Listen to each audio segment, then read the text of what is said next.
Hola amigos, bienvenidos a un vídeo más sobre este canal de superdotación que pretende ser eminentemente práctico, basándose en la experiencia personal del que habla, de familiares, amigos y miembros de dos asociaciones en las que he estado, que son AES y Mensa. Como digo repetidas veces, no pretendemos cubrir el campo académico porque no somos psicólogos, ni psiquiatras, ni sociólogos, somos licenciado en este caso en biología, especialidad de ecología y bueno, pues sí que pertenezco a este colectivo de superdotados y creo que en ese sentido, por mi experiencia y las de los que me la han transferido, soy competente para hablar de aspectos que tienen que ver con la vida misma, con la experiencia de los superdotados en la sociedad que les rodea, sus problemas, y a mí estos vídeos también me ayudan a verbalizar, a pensar, a reflexionar. Este es el tercer vídeo que hago desde un lugar del norte de España, en el periodo vacacional, que está siendo bastante prolijo en reflexiones. Y esta reflexión no la llevaba mucho tiempo pensando. De hecho, la llevaba pensando menos de un par de días, pero basada en experiencias, como digo, desde hace muchos años. Quería hablar esta vez del reconocimiento social. Creo que todo el mundo sabe lo que es el reconocimiento social. El reconocimiento social es ciertos premios, ciertas calificaciones, ciertos aspectos que te da la sociedad para que tú, de alguna manera, estés contento porque has llegado a ciertas metas o a ciertos logros. El reconocimiento social es un arma de doble filo. Es un arma de doble filo porque casi todos los terrícolas se basan en dicho reconocimiento porque ellos operan en una psique que es eminentemente social. Siempre se dice que el hombre es un animal social, pero lo que no se dice, en muchos casos, es que ese reconocimiento del hombre como un animal social lleva también implícito una presión tremenda, psicológica, que hace que cada individuo huya un poco de lo que él realmente quiere y su mente pase a estar ocupada por lo que realmente se espera de él. Aquí hay un binomio, una dicotomía, una lucha interna que algunos hemos resuelto parcialmente o bastante, precisamente por la enorme frustración que sentimos doble, por un lado al no contar con dicho reconocimiento en la medida en que alguno pueda estimar que debería contar, y por otro lado a la sensación de no estar conectando con nosotros mismos. Me explico. Creo que dicho reconocimiento social es sumamente importante para aquellos que se basan en él para sentir esa autoestima. Pero si tú realmente no dependes de dicho reconocimiento social para sentir autoestima, para ti el reconocimiento social no tiene mayor importancia. Pero también el reconocimiento social nos lleva a hacer cosas para gustar a los demás. De alguna manera el reconocimiento social psicológicamente es una transferencia de la figura paterna o materna, de la figura de los padres, hacia una figura de unos padres difuminados que se llaman sociedad. Es decir, los niños dependen mucho de la valoración de sus padres. Para un niño de escasos años, su madre ocupa el espacio de su conciencia, de su interés, de manera plena y absoluta. Por eso es tan importante la infancia, porque en la infancia uno va transfiriendo su conciencia desde la madre a uno mismo, y a medida que progresa psicológicamente el ser humano y llega a la adolescencia, pues se va enfatizando esa imagen propia y ese difícil equilibrio a lo largo de la vida entre sociedad e individuo. Bien sea por mis experiencias sociales o por mis experiencias tempranas, yo siempre he tenido muy claro que a quien tenía que satisfacer sobre todo era a mí mismo. a mi propia consciencia. No sé si porque la superdotación lleva aparejado una mayor madurez intelectual, no siempre acompañada de una mayor madurez emocional, ahí está el tema de la disincronía, ¿no? Lo cual no significa que uno sea más inmaduro emocionalmente que los que tienen su edad, sino que su mente racional va por delante. Tengamos claro esto también, porque cuando se habla de sincronía, a veces da la sensación de que todos los superdotados son inmaduros, emocionales. No es así. Más bien lo que ocurre es que su mente racional va muy por delante y a veces no va acompasada con esas experiencias emocionales. Un niño superdotado no deja de ser niño emocionalmente en muchos aspectos, aunque su coco, su cabeza racional, pues vaya por delante, incluso de los adultos. Pero no me estoy refiriendo a eso ahora, me estoy refiriendo al hecho de que en la medida que uno va progresando en su consciencia se va dando cuenta que buscar el reconocimiento social o esperarlo es un camino seguro hacia la frustración personal, porque ese reconocimiento social rara vez es justo. La sociedad no reconoce a las personas por sus méritos solamente, más bien las reconoce por en qué medida son políticamente correctas dichas personas, en qué medida cubren las expectativas sociales que se esperan de ellas. La ciencia, que es mi campo, está plagado de ejemplos de científicos que han sido considerados en su época poco menos que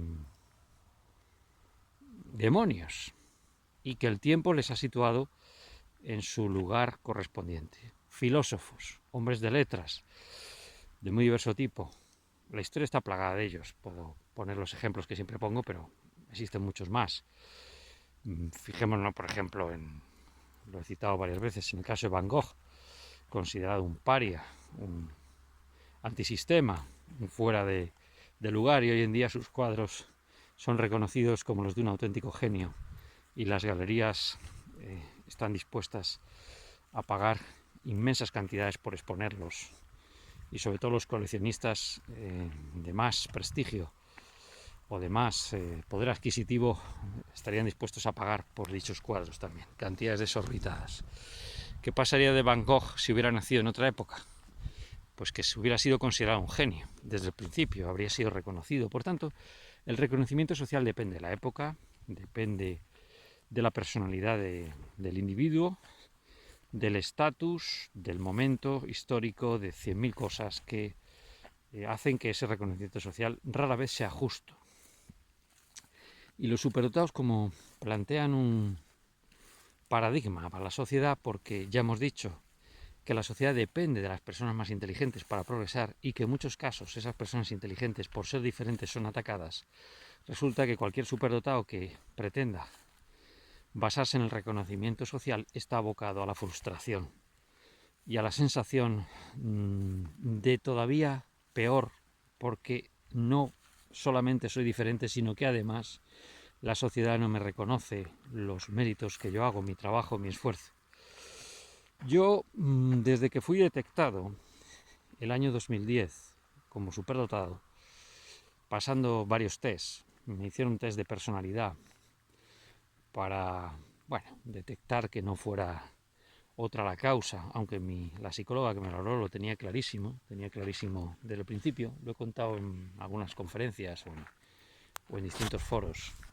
Me llegó a decir que yo era superdotado antes de hacerme los tests, y yo le pregunté cómo lo sabes, y me dijo, porque sois como clones, sois todos con unas características muy definidas, aunque seáis diferentes unos a otros en vuestra personalidad, pero todos tenéis unas características muy concretas. Yo no la creí, no me lo podía esperar, y después tanto el test RIAS que me pasaron como posteriormente el test de Mensa me certificaron que efectivamente pertenecía a ese colectivo, y ahí empezó un cambio, que lo he dicho muchas veces, psicológico muy profundo, porque empecé a fijarme menos en lo que las personas que me rodeaban, en lo que opinaban, en la sociedad, y empecé una vuelta un poco a mis orígenes, a cómo me sentía yo en la adolescencia, en la temprana juventud, cuando no había entrado todavía en la universidad, cuando no había tenido esa experiencia social de presión fuerte que uno siente en la universidad, porque tú sales de un colegio, de un instituto, y es un entorno mucho más restringido, la relación con los profesores y compañeros es más directa, llegas a la universidad y tú no eres más que uno más de esos estudiantes, tú no eres Daniel, tú eres simplemente un estudiante. En ese sentido yo me sentí en la universidad bastante perdido los primeros años y posteriormente me costó mucho encontrarme. Además ahí empezó mi relación con los tóxicos, con profesores, sobre todo profesores, porque para mí lo mejor de la universidad siempre han sido los alumnos, tanto cuando estaba de alumno, mis propios compañeros, como cuando ya estaba de profesor. Empezó mi relación con incluso un catedrático bastante tóxico. Me llegó a decir una vez que yo le pertenecía intelectualmente, una cosa que me dejó en su momento. Me debió dar pistas eso de mi superdotación, pero en ese momento me lo tomé como no sé, como una agresión, ¿no? Y en ese momento yo me di cuenta que realmente yo era otra cosa, que yo no me adaptaba al entorno universitario, que yo no me adaptaba a esa sociedad que me habían impuesto, que yo había salido del ambiente del colegio, del instituto, del núcleo familiar, y me encontraba en un ambiente totalmente ajeno a mi forma de ser, a mis objetivos, etc. He permanecido en ese ambiente universitario desde que empecé la carrera en el año 82 hasta hoy. Y sigo pensando lo mismo. Es un ambiente en el que la presión social es tremenda por progresar, por mejorar, por llegar a unas líneas de actuación, unos logros, a unas etapas. En algunos casos esas etapas se han cumplido en mi caso muy rápido y en otros muy lento. Tuve una tremenda frustración cuando hice mi tesis doctoral. Podía haberla hecho en 1 año y medio. Yo en esa época era una persona muy competitiva. Me ponía metas que luego me daba cuenta que no podía cumplir, pero no por mi culpa, sino por los demás. Se me cambió un poco el plan de tesis a medio camino. Tuve ciertos problemas, tardé bastante más años de lo que tendría que haber terminado la tesis doctoral. Después encontré una tremenda frustración cuando yo trataba, ya de profesor, de desarrollar unas investigaciones y me daba cuenta que mis compañeros en ese momento no querían trabajar mucho. Yo pensé que no podría trabajar en grupo, empecé a trabajar solo, pero no es hasta dentro de 5 o 6 años que realmente me he dado cuenta que hasta hace 5 o 6 años no me he dado cuenta que realmente empezaron a ocurrir unas cuestiones que no voy a relatar porque son demasiado extensas, pero sí me di cuenta que tenía que seguir mis propios criterios. Tiré la toalla, me dije, yo no puedo adaptarme a este entorno universitario y por tanto lo que tengo que hacer es pasar los últimos años de mi carrera universitaria haciendo realmente lo que me gusta. Ayudó mucho, como digo, la detección como superdotado, pero sobre todo el tiempo. El tiempo desde esa detección me fui convenciendo que yo realmente tenía que trabajar desde mi propio punto de vista, desde mis propios logros, desde mi propia satisfacción. No obsesionarme por cuál era mi línea de trabajo o por si llegaba antes o después a ciertas categorías, sino seguir mi propio camino. Y me di cuenta que empezaba a sentirme bien por dentro. Empezaba a sentirme satisfecho, empezaba a sentirme alegre incluso, todo el estrés iba desapareciendo, había pasado completamente del reconocimiento social, había obviado esa presión tremenda del burro y la zanahoria, ¿verdad?, en la que uno está permanentemente intentando llegar a unos topes de rendimiento, topes que rara vez se cumplen, porque somos personas, no somos máquinas. No todo el mundo llega a las etapas cuando lo planifica. La vida no es un camino que tú puedas planificar fácilmente y las cosas ocurren cuando tienen que ocurrir. Y a veces es mejor que ocurran tarde, porque te pilla más maduro. Yo soy una persona a la que los logros siempre le han llegado tarde. Leí la tesis tarde, me casé tarde, tuve hijos tarde, hijas, y no estoy insatisfecho por ello. Creo que al revés. Me dijo una vez la presidenta de una asociación de superdotados que los grandes talentos maduran tardíamente. Yo estoy convencido, aunque suene un poco prepotente, que yo soy uno de esos casos. Creo que a medida que voy progresando en mi profesión, voy consolidando una línea de trabajo que hoy está muy de moda, que es el Big Data, que antes de que se hablara de Big Data yo ya hacía eso, y me da igual tener el título de analista en Big Data o lo que sea. Yo sé que lo que estoy haciendo es importante, lo noto, mucha gente en el extranjero valora lo que hago, aunque a mí no me lo reconozcan en muchos casos, en mi propia institución, pero las evidencias van cayendo por su propio peso, y por mucho que el sistema trate de anularnos a los superdotados, de no reconocernos, de pasar a esos talentos académicos que no necesariamente son superdotados, ¿verdad?, por delante. Por mucho que la universidad se haya transformado en un coladero de las clases altas, que lo está siendo, la universidad pública incluso. Por mucho que traten de ningunearte, de quitarte valor, recuerdo la primera vez que al profesorado se nos hizo una valoración docente, decían en esa época que yo no sabía dar clase, porque yo no era de la misma licenciatura que la facultad en la que trabajaba, y recuerdo que saqué un 8,3 en la primera valoración docente, que estaba por encima, creo que era un 8,3 o 8,6, no me acuerdo exactamente qué era, 3 puntos por encima del departamento, de la facultad e incluso de la universidad entera.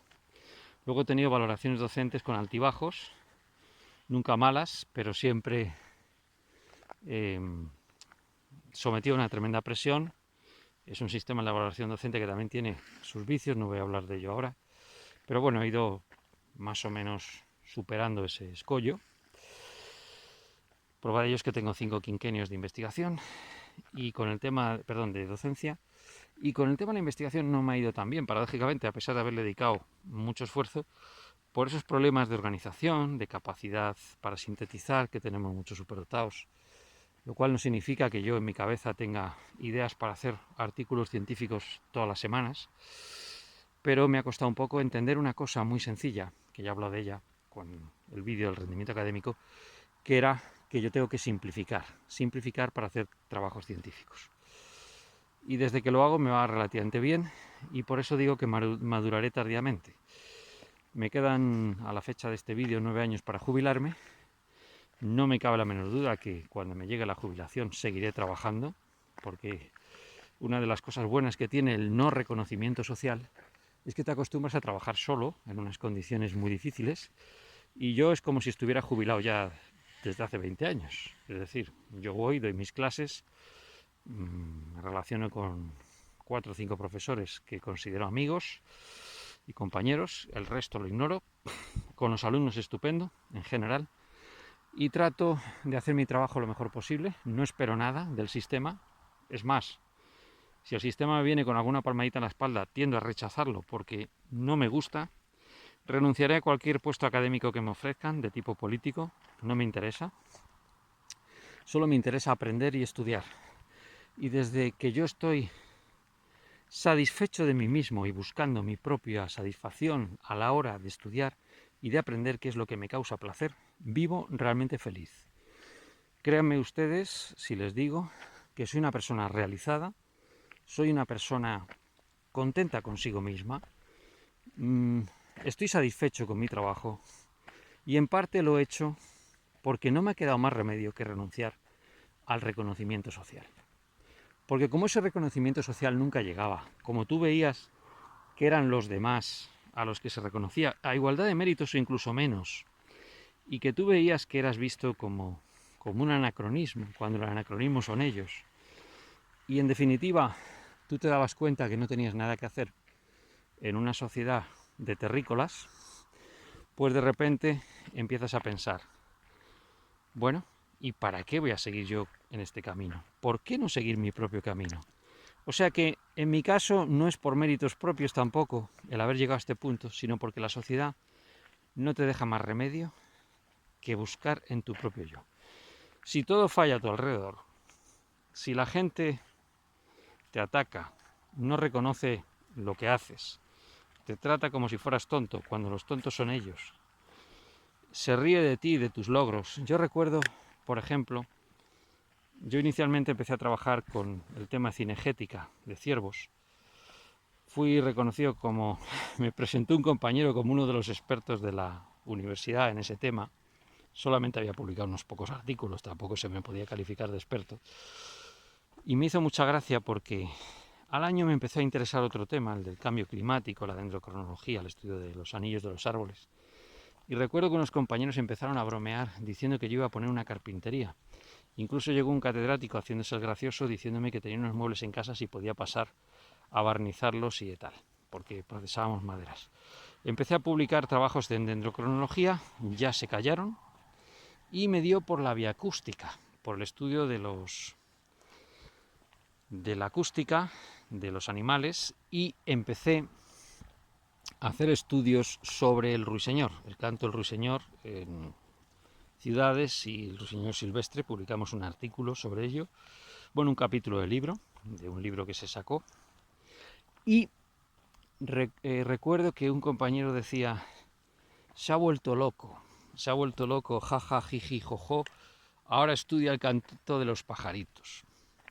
Bueno, publicamos ese artículo, el tío ya se cayó y me dio por los cetáceos en los que empecé a trabajar con ballenas. Todo empezó con delfines, aplicamos un sistema de redes neuronales para identificar ciertos delfines del Mediterráneo, fue un trabajo bastante sonado. Aunque no se publicó, fue una comunicación a congreso, está pendiente de publicación, como muchas cosas, que uno empieza y no acaba, porque sus intereses son múltiples, no tanto por la procrastinación, sino porque uno tiene una velocidad mental y una capacidad para hacer cosas que excede la capacidad para procesar trabajos científicos muchas veces. Y ahí ya se reían y tal, pero cuando publicamos el libro Ballenas, yo creo que se han callado definitivamente. Los tontos de lava estos, como decimos en Castilla, tontos de lava. No sé exactamente qué significa, pero bueno, son tontos de capirote, también se puede decir. Es decir, la gente envidiosa, la gente tonta, es la que lucha por el reconocimiento. Entonces, cuando ven a alguien que no sigue esas directrices, como ellos están frustrados intelectualmente y por dentro, pues se ríen de ti, pero al final la verdad es como los corchos, siempre flota. Y sale adelante, y poco a poco, me acuerdo el periodista que me hizo la última entrevista, un periódico sobre el tema de ballenas que habíamos hecho, pues dijo que estaban muy sorprendidos de mi trayectoria, de que pudiera publicar en diferentes líneas. Ya lo he comentado en un vídeo anterior, tengo, no sé si son 65 el máximo, líneas de investigación que de alguna forma están relacionadas dentro de la red académica ResearchGate, reconocidas, porque esas líneas no te las pones tú, te las ponen las palabras clave que tú vas metiendo y el hecho de que otros colegas reconocen que tú eres solvente en ese campo. Mire, me da igual que me reconozcan o que no me reconozcan. De verdad que me está dando cada vez más igual. Espero que me dé igual al 100%. Estaré ahora mismo en un 80, en un 90% de indiferencia absoluta hacia el reconocimiento social. El día que alcance el 100%, creo que seré inmensamente feliz y sobre todo inmensamente productivo en mi trabajo. Por tanto, si eres superdotado y estás viendo este vídeo, yo te recomiendo que cuanto antes te quites esta molestia de encima, que es el reconocimiento social, el buscarlo o el depender de él psicológicamente o el basarte en él para orientar tu carrera. Sigue las directrices de uno de los mejores científicos, biólogos, que es Edward Wilson, que le dice a sus colegas, puedes ver un vídeo en TED.com, que le dice a sus estudiantes que hagan siempre aquello que consideren interesante y no lo que esté de moda. Eso es exactamente lo contrario a lo que me han dicho a mí siempre. Y tu índice H, el famoso índice bibliométrico H que rige la ciencia, ¿qué significa? Que premia las modas, a los que está de moda. La ciencia necesita gente rompedora, gente que innove, gente que desarrolle campos nuevos. Da igual si eres un Van Gogh y no te lo reconocen en esta vida. De verdad que da igual. Lo que importa es que al final tú estés satisfecho con lo que haces, con tu trabajo, con tus acciones y con tu vida. No esperes que el mundo terrícola te vaya a reconocer absolutamente nada. Si lo hace, será tarde, te buscarán, se intentarán aprovechar de ti, como me está pasando a mí recientemente, me llueven llamadas, de verdad, lo digo, no es postureo. No solo de políticos, de colegas, oye, échame una mano. No, no, mira, ese no es mi campo, eso no me interesa. Ya está, quítate a la gente molesta de encima, a la gente que no te aporta nada. Relaciónate exclusivamente con la gente que te aporta cosas, aunque no sean de tu campo de investigación. Y nada, simplemente trabaja por ti y no por los demás, porque solo tienes una vida que vivir. Y busca la compañía de gente, aunque solo sea tu propio perro. Cala, saluda y un abrazo y hasta otra.